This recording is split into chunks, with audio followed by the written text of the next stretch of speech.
जय श्री कृष्ण। आप सभी को अधिक मास शुक्ल पक्ष एकादशी की ढेरों शुभकामनाएं। प्रिय भक्तों, पुरुषोत्तम मास अधिक मास चल रहा है और जस्ट अधिक पुरुषोत्तम मास शुक्ल पक्ष की जो एकादशी है उसके विषय में आज हम बात करेंगे, क्योंकि यह एकादशी बड़ी महत्वपूर्ण है। इस एकादशी की जो विधि है वो एकदम अलग है। इस एकादशी के नियम बाकी एकादशी से भिन्न होते हैं, क्योंकि अधिक मास की एकादशी है। अधिक मास की पूजा विधि भिन्न होगी, स्नान विधि भिन्न होगी और इसका जो पुण्य है ये भी अन्य एकादशी की तुलना में कई गुना अधिक है। ये कहिए कि यह करोड़ों गुना अधिक पुण्य देने वाली एकादशी है। तो पुराणों में क्या वर्णन आता है इस एकादशी के विषय में? कैसे इसकी पूजा करनी चाहिए? इसका व्रत हमें कैसे करना चाहिए? नियम क्या है? जो पुरुषोत्तम माह स्नान कर रहे हैं उन्हें किन नियमों का पालन करना है इस एकादशी पर, और पूजन कैसे करना है? शुभ मुहूर्त रहेगा और सही तिथि का निर्धारण कैसे रहेगा? इस प्रकार से संपूर्ण जानकारी आने वाली एकादशी के विषय में आपको प्रदान की जाएगी। हे भक्तों, एकादशी को लेकर इस बार बड़ा कंफ्यूजन है, क्योंकि सामान्य लोग यह जानते हैं कि ज्येष्ठ मास में जो अपरा एकादशी आती है उसके बाद निर्जला आ जाती है। सबको लग रहा है कि निर्जला एकादशी आने वाली है। लोग ध्यान नहीं दे रहे हैं कि ये अधिक मास चल रहा है और निर्जला कभी भी अधिक मास में नहीं आती। ये नहीं देखना कि अपरा निकल गई तो किताबों में लिखा है अपरा के बाद अगली एकादशी जो है 14वीं एकादशी जो आती है वो निर्जला होती है। अगर अधिक मास हो तो ऐसी अवस्था में अगली जो 14वीं एकादशी है वो निर्जला एकादशी नहीं आती। पहले अधिक मास की 2 एकादशियां आएंगी जिनको अलग अलग नामों से जाना जाता है। कुछ लोग पद्मिनी और परमा के नाम से जानते हैं और कुछ लोग इन एकादशियों को कमला और के नाम से जानते हैं। नाम भिन्न हो, लेकिन ये एकादशी जो है अधिक मास की पुरुषोत्तम मास की एकादशी कही गई है। और आज हम इसी की बात करेंगे जो आने वाली एकादशी है। कुछ पुराणों में इसका नाम आता है पद्मिनी एकादशी के रूप में और कुछ पुराणों में इसका नाम कमला एकादशी के रूप में आता है। ये एकादशी परम कल्याणकारी है। मैं जानकारी आरंभ करूं उससे पहले आपसे निवेदन है कि वीडियो यदि थोड़ा सा भी उपयोगी लगे तो एक बार लाइक अवश्य कीजिएगा और जितना हो सके शेयर कीजिएगा, जिससे कि अधिक से अधिक लोग इसका लाभ ले सके। क्योंकि अनेकों पुराण पढ़ने के बाद, बड़े रिसर्च के बाद हम ये वीडियो बनाते हैं। अनेकों पुराणों से जानकारी ले आते हैं, क्योंकि हमारी 4 पीढ़ियां पंडित कर्म में बीती हैं। तो हमारे पास सभी पुराण उपलब्ध है जो आज विरुक्ति की कगार पर है, और वहां से हम एक एक जानकारी, महत्वपूर्ण जो नियम होते हैं उनको ढूंढ के आपके लिए ले आते हैं। तो वीडियो को लाइक करें, शेयर करें और कमेंट बॉक्स में अपनी राय अवश्य बताएं कि आपको हमारा चैनल या हमारे द्वारा दी गई जानकारी कैसी लगती है, और एक बार अवश्य लिखें। ओम नमो भगवते वासुदेवाय। जय श्री हरि। आप देख रहे हैं प्राचीन मार्ग टीवी, ज्योतिष संस्थान का प्रतिष्ठित यूट्यूब चैनल प्राचीन मार्ग टीवी धार्मिक। अगर सभी ज्योतिष शास्त्र और पंचांग पर आधारित व्रत त्योहारों की जानकारियां पाते रहना चाहते हैं तो चैनल को सब्सक्राइब कीजिए और बेल आइकॉन को प्रेस कीजिए। बात करें पुरुषोत्तम मास की एकादशी की तो इसको कामला नाम से भी जाना जाता है। पद्म पुराण में वर्णन आता है कि कमला नाम से कही गई है। वही कुछ पुराणों में इसे पद्मिनी के नाम से भी कहा जाता है। इस एकादशी के बारे में भगवान श्री कृष्ण कहते हैं कि यह मनोवांछित फल देने वाली है। इस एकादशी का व्रत करने से भगवान नारायण के साथ माता भी अनुकूल होती है, अर्थात उत्तम फल देती है। भगवान श्री कृष्ण कहते हैं कि इस एकादशी का व्रत मनुष्य को यत्नपूर्वक करना चाहिए। इस व्रत को करने से मनुष्य कीर्ति को प्राप्त करता है, यश को प्राप्त करता है और सभी सुख वैभव भोगते हुए अंत में वैकुंठ को प्राप्त करता है। कीर्ति और यश से अभिप्राय है कि आप अपने जीवन में ऊंची ऊंचाइयों को छूते हैं, आपको मान सम्मान मिलता है, और जब आप अपनी आयु कर लेते हैं तो आपको परम धाम की प्राप्ति होती है, भगवान नारायण का धाम प्राप्त होता है। पुराणों में वर्णन आता है जहां भगवान श्री कृष्ण स्वयं कह रहे हैं, हे महाराज युधिष्ठिर, इस एकादशी का पुण्य इतना अधिक है और इसका महत्व में इतना विशाल है कि इसका वर्णन 4 मुख वाले स्वयं ब्रह्मा भी नहीं करते। सत्य वो भी इतने समर्थ नहीं है कि इस एकादशी के महत्व में का वर्णन कर इतना अधिक पुण्यदायी है। यह व्रत इतना अधिक पुण्यदायी है। ये एकादशी, प्रिय भक्तों, इस एकादशी का व्रत आप रूप से कीजिए। एक तो पुरुषोत्तम मास, वैसे ही करोड़ों गुना अधिक पुण्य देने वाला भगवान नारायण का प्रिय मास है, और प्रिय मास के साथ जब भगवान नारायण की प्रिय तिथि भी आ जाए तो उस व्रत को कभी भी मनुष्य को नहीं छोड़ना चाहिए। पुराण कहते हैं कि चाहे शुक्ल पक्ष की एकादशी हो चाहे कृष्ण पक्ष की, दोनों ही एकादशी मनुष्य को सदैव करनी चाहिए। अब मैं आपको इस एकादशी के नियमों के बारे में बताता हूं कि कैसे हमें इस एकादशी का व्रत करना चाहिए। इसके नियम क्या है? शास्त्र कहते हैं 10वीं तिथि का दिन है ना, वहीं से इस एकादशी के नियम आरंभ हो जाएंगे। व्रत के नियम आरंभ हो जाएंगे जिनका पालन आपको शुरू करना है। तो 10वीं तिथि को क्या करना है? कहते हैं कि उस दिन कांसे के पात्र में भोजन नहीं करना चाहिए। कांसे के पात्र को मैंने हमेशा ही बताया है कि एकादशी के एक दिन पहले ही त्याग देना चाहिए। न भगवान को भोग में प्रयोग करें, न कुछ बनाने में, और न स्वयं भोजन करने में। कांसे का त्याग कहा गया है। 10वीं एकादशी द्वादशी को मदिरा का त्याग कर देना चाहिए। बहुत से ऐसे लोग होते हैं जो मांस मदिरा का सेवन करते हैं परंतु एकादशी का व्रत भी करते हैं, तो उन्हें 10वीं तिथि को ही उसका त्याग करना चाहिए। ऐसा नहीं कि आज खाएं और कल व्रत कर लें, शाक मधु मधु अर्थात शहद शहद वर्जित है। शहद का सभी पुराणों में कहा गया है कि दशमी तिथि और द्वादशी तिथि एकादशी पर शहद का प्रयोग नहीं करना चाहिए। शहद को नहीं खाना चाहिए। साथ ही पौधों का साग नहीं खाना चाहिए। चना नहीं खाना चाहिए और पराया अन्न नहीं खाना चाहिए। पराया अन्न से अभिप्राय है दूसरे का अन्न भंडारा खा रहे हैं, आप ऑफिस में काम करते हैं, एक दूसरे के साथ भोजन कर लेते हैं। दशमी तिथि को नहीं करना चाहिए। जो भी व्रत करना चाहते हैं उनको तो अवश्य नियमों का पालन करना ही चाहिए।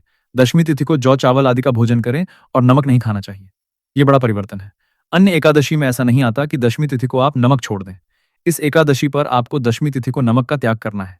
एक वक्त का अन्न ग्रहण करना चाहिए। दोपहर के बाद अन्न न खाएं, यही इसका नियम है। बाकी मैं इसमें यही कहूंगा कि जिसकी जैसी सामर्थ्य है, शारीरिक क्षमता है, उसके अनुसार करें। ये नहीं कि भाई पंडित जी ने ऐसे कहा है और वैसे ही करें, क्योंकि आप उसको उस नियम से कर भी पाएंगे कि नहीं, ये आपकी अपनी शारीरिक क्षमता पर निर्भर करता है। शरीर स्वस्थ है और आप कर पाए तो इन सभी नियमों का पालन करके व्रत को कीजिए सर्वोत्तम। परंतु यदि शरीर में उतनी क्षमता नहीं है, कुछ परेशानियां हैं, तो उसके अनुसार निर्णय करें। जो आपको उचित लगे, भूमि पर शयन करना चाहिए। दशमी तिथि के रात्रि से ही भूमि शयन इसमें कहा गया है और ब्रह्मचर्य से रहना चाहिए। ब्रह्मचर्य से रहने का नियम प्रत्येक एकादशी पर कहा जाता है कि दशमी तिथि से ही आपको ब्रह्मचर्य धारण कर लेना है। माताएं बहनें जो बाल धोती हैं, सर धोती हैं, तो उनकी जानकारी के लिए पुनः बताऊं कि एकादशी और द्वादशी दोनों ही दिन बाल धोने होते हैं, सर नहीं धोया जाता। पुराण की अगर मान्यताओं को मानते हैं तो इसीलिए आपको दशमी तिथि को ही बाल धो लेने चाहिए। अब प्रश्न उठता है, पंडित जी मान लो दशमी तिथि को कोई ऐसा वार आ रहा हो जिसमें बाल धोने वर्जित हो, मना हो, तो क्या करें? तो ऐसे में जो जल है ना, जिससे आपको बाल धोने हैं, उसमें थोड़ा सा कच्चा दूध मिला लीजिए, चाहे एक ढक्कन ही डालिए। थोड़ा सा कच्चा दूध अगर उसमें डाल देंगे तो दोष जो है समाप्त हो जाता है, ऐसा पुराणों में वर्णन आता है। और ब्रह्मचर्य धारण कर लीजिए। ब्रह्मचर्य का पालन दशमी से धारण करेंगे। एकादशी और द्वादशी पारण तक आपको मानना होगा। इस प्रकार से मनुष्य को दशमी का दिन, दशमी तिथि का दिन अर्थात व्रत के एक दिन पूर्व का जो समय है, दिन है, उसको व्यतीत करना चाहिए। आराम से रात्रिकाल को दंत दान करके सोइए, जैसे कि अन्न का कोई दाना मुंह में ना रहे। और एकादशी वाले दिन सुबह ब्रह्म मुहूर्त में उठ जाना चाहिए। मैं कहता हूं सूर्योदय से पहले उठ जाना चाहिए। परंतु इस एकादशी के नियम के विषय में विशेष रूप से कहा गया है कि ब्रह्म मुहूर्त में उठ जाना चाहिए। अब आप उठ पाए तो उत्तम है ना, उठ पाए तो जैसे उठ जाए वैसे देख लीजिएगा। ब्रह्म मुहूर्त में उठकर और जो आप स्नान करेंगे ना, यह बड़ा महत्वपूर्ण है। शौचा आदि से निवृत्त होकर जो स्नान करेंगे, ये अगर संभव है तो किसी पवित्र नदी में कीजिए, किसी जलाशय पर कीजिए। पवित्र नदी ना हो, जलाशय ना हो, तो आप अपने घर पर भी स्नान कर सकते हैं। ध्यान दीजिएगा, स्नान पर ध्यान दीजिएगा कि एक तो जो नहाने का जल है उसमें गंगा जल डाल लीजिएगा। सबसे अच्छा तरीका है कि बाल्टी को अच्छे से धोइए, पहले उसमें गंगा जल डालिए, चाहे 2 बूंद डालिए, उसके बाद उसमें जल भरिए। इसमें रूप से कहा गया है कि स्नान करने के लिए आप या तो मिट्टी का प्रयोग करें या तिल तथा आंवले के चूर्ण का प्रयोग करें। कैसे करेंगे तिल? आप डाल सकते हैं या तो बाल्टी में, या तिल का उपटन बना सकते हैं, या आंवले का जो चूर्ण आता है ना, पाउडर आता है, उसको उपटन के रूप में प्रयोग कर सकते हैं। और जिनके पास पाउडर ना हो तो साबुत आंवला जल में डाल सकते हैं, क्योंकि ये जो स्नान है तिल और आंवला युक्त होना चाहिए। ऐसा इस एकादशी के विषय में पुराण बताते हैं। मिट्टी का प्रयोग कर रहे हैं तो सबसे उत्तम रहेगा कि आपके सभी के घर में तुलसी माता होंगी, वहां से थोड़ी सी मिट्टी ले लीजिए, उसको आप प्रयोग कीजिए। जब आप मिट्टी का प्रयोग करेंगे तो इस प्रकार से निवेदन कीजिए कि हे मित्र, के तुमको 100 भुजा वाले भगवान श्री कृष्ण रूपावराह ने उठाया है। ब्रह्मा जी ने तुम्हें जन्म दिया है, उत्पन्न किया है और कश्यप मुनि से अभिमंत्रित की गई हो। हे मित्र, के मेरे नेत्रों, बालों और सारे शरीर में लगकर भगवान की पूजा के लिए मुझे शुद्ध करो, शुद्ध करो, शुद्ध करो। इस प्रकार से आप अगर मानसिक रूप से मंत्र बोल पाए तो उत्तम है। मैंने हिंदी में आपको इसलिए समझा दिया है क्योंकि संस्कृत में तो मुझे पता है कि सभी लोग बोल नहीं पाएंगे और ना ही संभव है कि आप इस वीडियो को चला के स्नान करें। तो इसके लिए इस प्रकार से आप निवेदन कीजिएगा। और अगर आप आंवले का चूर्ण या आंवला प्रयोग कर रहे हैं तो आप मन में बोल सकते हैं, भगवान विष्णु के थूक से उत्पन्न होने वाले, सारे भवन को पवित्र करने वाले हे दात्रेय, मैं आपको नमस्कार करता हूँ, नमस्कार करती। आपके स्पर्श से मेरा ये सारा शरीर पवित्र हो जाए, पवित्र हो जाए, पवित्र हो जाए। इस प्रकार से आप यह अपने शरीर पर लगाएं और उसके बाद स्नान करें। जब आप स्नान कर रहे हैं तो संभव है तो आप गंगा आदि तीर्थों का स्मरण करते हुए स्नान कीजिए। अधिक कुछ ना कर पाए तो हर हर गंगे बोलते हुए स्नान कर सकते हैं, या ओम नमो भगवते वासुदेवाय बोलते हुए आपको स्नान करना है। कुछ ना कुछ मंत्र आपको अवश्य बोलना है। स्नान करते समय पुराणों में श्वेत वस्त्र धारण करने का वर्णन आता है। लेकिन जो भी माताएं बहनें हैं तो वो उनके लिए आवश्यक नहीं है कि वह श्वेत वस्त्र ही धारण करें, क्योंकि जो भी सुहागन महिलाएं हैं उनके लिए श्वेत वस्त्र धारण करना उचित नहीं माना जाता। और जिनके लिए उचित है, जो पहन सके, वो आप श्वेत रंग के वस्त्र धारण करके भगवान की पूजा करें। जो भी जन है उनके लिए मैं विशेष रूप से कहूंगा। बाकी जो भी सुहागे महिलाएं हैं वो आप अपने अनुसार जो वस्त्र पहनते हैं वैसे ही स्वच्छ वस्त्र धारण करके भगवान की पूजा करेंगे। अब हम पूजन की ओर आगे बढ़ते हैं। तो सबसे पहले मैं स्थापना की विधि बता देता हूं, क्योंकि जब पूजा की विधि 2 दिन पहले आती है फिर आप तैयारी नहीं कर पाते, कई बार गलतियां भी हो जाती हैं। तो आज मैं पहले ही बता दूं कि इसमें भगवान को कलश के ऊपर विराजमान करना है। अब कलश कौन सा लेंगे? तांबे का ले सकते हैं, मिट्टी का ले सकते हैं, जो आपको वैसा ले लीजिएगा। आप जो स्टील का लटा लेते हैं या स्टील का लेते हैं वो ना लीजिएगा। स्टील जो है ना, वो एक प्रकार से लोहे का रूप है, इसीलिए उसमें कभी भी भगवान की पूजा उससे नहीं की जाती है। तो तांबे का लीजिए, नहीं तो आप मिट्टी का ले लीजिए। पर अभी बता दूं कि बाद में ये अंत में पारण के बाद ब्राह्मण को दिया जाएगा, तो उसी अनुसार कलश स्थापित कीजिए। क्योंकि अभी एक एकादशी पर जब कलश स्थापित करना था उसके बाद बड़ी परेशानी हुई लोगों को, क्योंकि उन्होंने घर के पहले के रखे हुए कलश जो है प्रयोग कर लिए। अब ब्राह्मण को कैसे दे पुराने कलश? तो इसीलिए मिट्टी का ले लीजिएगा, उत्तम है। और तांबे का हो तो तांबे का लीजिएगा। उस पर भगवान नारायण की मूर्ति की स्थापना करनी है। पुराणों में तो सोने और चांदी की मूर्ति का वर्णन आता है। आप अपने अनुसार जो आपके पास है वहां प्रतिमा या तस्वीर भगवान की स्थापित करने के लिए लीजिएगा। इसके अतिरिक्त रोली मौली, पान सुपारी, लौंग, इलायची, धूप, दीप, नैवेद्य, पुष्प, चित्र, जनेऊ, पंचामृत लिए, कच्चा दूध, दही, घी, शक्कर और गंगाजल ये सामग्री है जो आपने लाके रखनी है। इसमें एक विशेष जानकारी दूं कि इस एकादशी में 4 प्रहार की पूजा भी कही गई है। कुछ पुराणों में वर्णन आता है जहां 4 प्रहार की पूजा कही गई है। अगर आप कहेंगे कि आपको पूरे 4 प्रहार की पूजा करनी है तो मुझे कमेंट बॉक्स में लिख के बताइएगा या व्हाट्सएप के माध्यम से बताइएगा। मैं अवश्य ही 4 प्रहर की जो अलग अलग पूजा है ना, क्योंकि हर एक पूजा में अलग अलग वस्तुएं अर्पित करनी है, उसके अलग से एक वीडियो बना दूंगा। तो सुबह स्नान आदि से निवृत्त होकर जो विधि बताई है उसके बाद आप भगवान को स्थापित कीजिए। जो आपका पूजा स्थल है वहां पर कलश को स्थापित करेंगे। कि कलश के नीचे आप जौ या गेहूं जो भी आपके पास होना वहां रख सकते हैं। चौकी है तो चौकी विराजमान कीजिए। चौकी पर पीला वस्त्र बिछाइए, उस पर कलश को विराजमान करेंगे। कलश को विराजमान करने से पहले उस पर मैंने आपको बताया या तो जौ रख लीजिए, गेहूं रख लीजिए, जो भी अनाज है उसके ऊपर कलश को रखिएगा। कलश में पहले थोड़ा सा गंगा जल रखिए, डालिए, उसके बाद उसमें शुद्ध तेल भरिए, पंच पल्लव उस पर लगाइए, पूर्ण पात्र लगाइए और पूर्ण पात्र के ऊपर भगवान की तस्वीर या प्रतिमा जो भी आपके पास है उनको विराजमान कीजिए और उनके सामने चौकी पर ही दीपक रखेंगे। घी का दिया जला रहे हैं तो सीधे हाथ की ओर, तेल का दिया जला रहे हैं तो उल्टे हाथ की ओर। इस प्रकार से आपने स्थापना कर लेनी है। फिर जो पूजा करनी है इसके लिए मैं पूजा विधि का वीडियो बताऊंगा। इसकी पूजा विधि अन्य एकादशी से भिन्न रहेगी, इसीलिए ध्यान दीजिएगा। महत्वपूर्ण एकादशी है, सामान्य एकादशी नहीं है, इसीलिए चीजें इसमें अलग हैं। तो जुड़ जाइए, हमारे अभी और जानकारियां दूं। उससे पहले महत्वपूर्ण जानकारी यह है कि एक तो चैनल पर नए हैं तो सब्सक्राइब कीजिएगा। तो पूजन करेंगे, पूजन करने के बाद के जो नियम है उनके बारे में मैं आपको बता देता हूँ।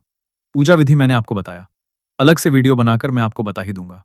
पूजा करने के बाद कथा सुनेंगे, कथा सुन के विष्णु का श्रवण करेंगे और फिर आरती करेंगे।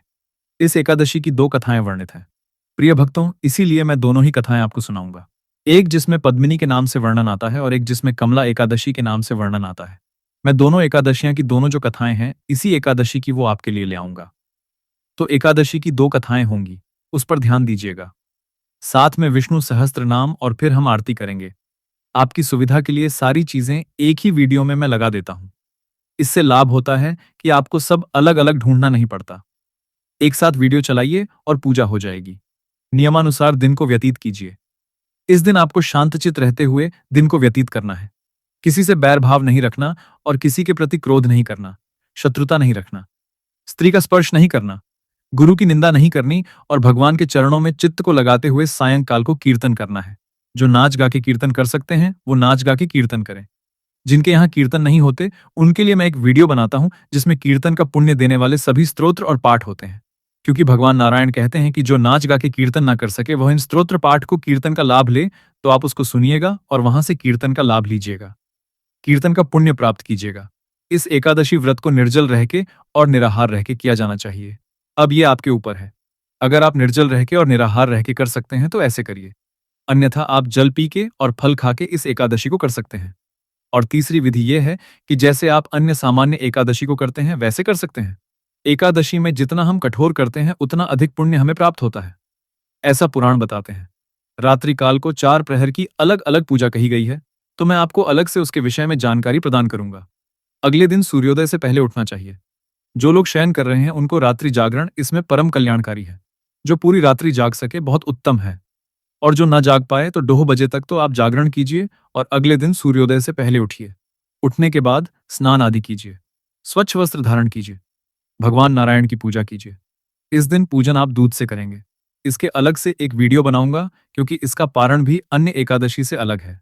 कैसे पूजन करना है, कैसे घड़ा ब्राह्मण को देना है, क्या विधि नियम है, उसकी जानकारी पारण के वीडियो में आपको प्रदान की जाएगी। और पूजन आदि करने के बाद, ब्राह्मण को दान दक्षिणा आदि देने के बाद फिर आपको इसका पारण करना है। अब संपूर्ण जानकारी पारण की मैंने बताया। अगली वीडियो में पारण के विषय में बताऊंगा। अब मैं बात के लिए बात की करता हूं कि यह एकादशी है कब और व्रत आपको करना कब है और मुहूर्त क्या रहेगा पूजा के लिए। तो प्रिय दर्शकों, यह एकादशी तिथि जो कि अधिक मास पुरुषोत्तम मास के शुक्ल पक्ष एकादशी तिथि है। इसकी शुरुआत हो रही है 26 मई को प्रातःकाल 5:10 पर, और इसका समापन होगा 27 मई को प्रातःकाल 6:21 पर। ऐसे में हो सकता है कि बहुत से लोग 26 को व्रत करें, पर 27 को इसका उत्तम व्रत है, क्योंकि पद्म पुराण में वर्णन आता है कि यदि यह एकादशी इस प्रकार से हो कि जब एक ही दिन एकादशी भी मिल जाए, द्वादशी भी मिल जाए और इसका पारण त्रयोदशी में हो जाए, तो यह कई करोड़ गुना पुण्य को बढ़ा देता है। यह योग और संयोग साधारण नहीं है, विशेष संयोग है, और इस वर्ष आपको मिल भी रहा है। इसीलिए 27 मई को व्रत किया जाएगा। एकादशी का श्रेष्ठ व्रत रहेगा। 27 मई को चावल न खाने का नियम 26 मई को भी पालन करना है, और 27 मई को भी दोनों दिन चावल नहीं खाने। दोनों दिन तुलसी पत्र भी नहीं तोड़े जाएंगे। बाकी जानकारी हम आगे की आने वाली वीडियो पर आपको प्रदान करूंगा। पारण 28 मई को करेंगे। सूर्योदय के बाद प्रिय भक्तों, पुरुषोत्तम मास महात्म्य में प्रतिदिन सुनाया जा रहा है। उसको सुनना न भूलिए, क्योंकि ये परम कल्याणकारी है। अधिक मास का जो महात्म्य है और जो महात्मा हम सुनाते हैं वो पुराणों में वर्णित महात्म्य होता है। हम कथाएं जोड़ के नहीं सुनाते। जो पुराणों में लिखा गया है, स्वयं नारायण के द्वारा कहा गया है, वो महात्मा में हम अपने चैनल पर सुना रहे हैं। उसका खूब लाभ लीजिए। भगवान सब पर कृपा करें। हरे कृष्णा।